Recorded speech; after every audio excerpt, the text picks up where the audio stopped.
This morning on Today's Moms, dealing with stress. Many mothers feel overwhelmed in their daily lives, and that can have serious repercussions on both the parent and the child. So how do you balance it all? Psychiatrist Gail Saltz is a Today contributor, and Elizabeth Lombardo is a psychologist and the author of A Happy You, Your Ultimate Prescription for Happiness. We need that around here. Good morning to both of you. Good to have you. Now, Elizabeth, you talk about this as a syndrome. It's called the rubber band effect. Tell me about that. So I brought my visual here. If you think of a rubber band in different points, you have, as a mom, we take care of our kids, maybe our spouses, our home, our work outside the house. So we already have a lot on our plate. Stretch to the limit. Then the school calls and says, hey, would you mind volunteering? And part of it says, I have too much on my plate, and the other part says, yes, I should do it. And so, boom, what do? We accept it, and then every other part of our life has stress in it. Yeah, and we are being stretched. Yes. And Gail, of course, a little bit of stress is always going to be in your life, and that's okay. You say it's important, though, to recognize when it can become unhealthy.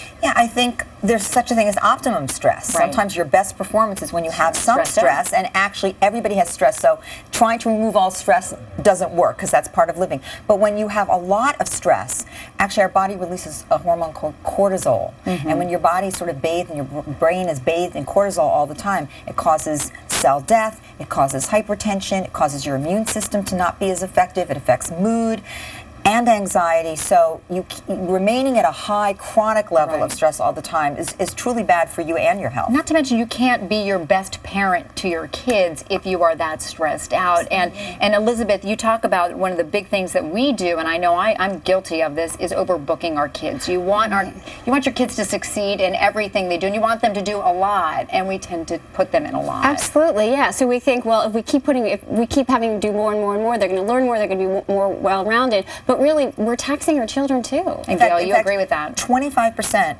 of all children at some point in their childhood will develop an anxiety disorder. And I think that's 1 in 4. You really have to be mindful that overscheduling not only can make them stressed and anxious, but it takes away play, which is creative time to be creative thinkers. And so you really are taking something away from them if you constantly schedule them. And if you're constantly having to do the carpool and everything, the effects that has on you as well, it just adds on to that stress and trying to keep track of their schedules and everything.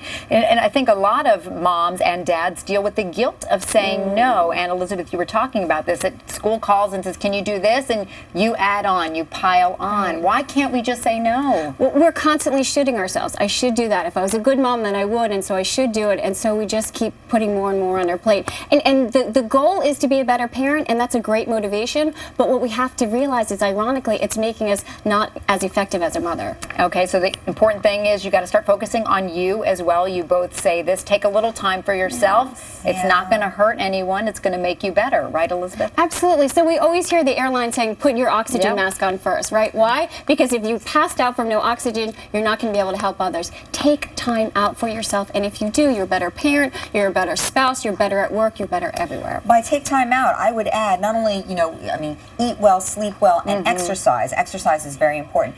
But I would say use some actual relaxation techniques, and that little bit of time that you carve out for yourself can make a big difference. So relaxing your body, deep breathing, using a little visual imagery to have some peaceful moments, some wonderful music.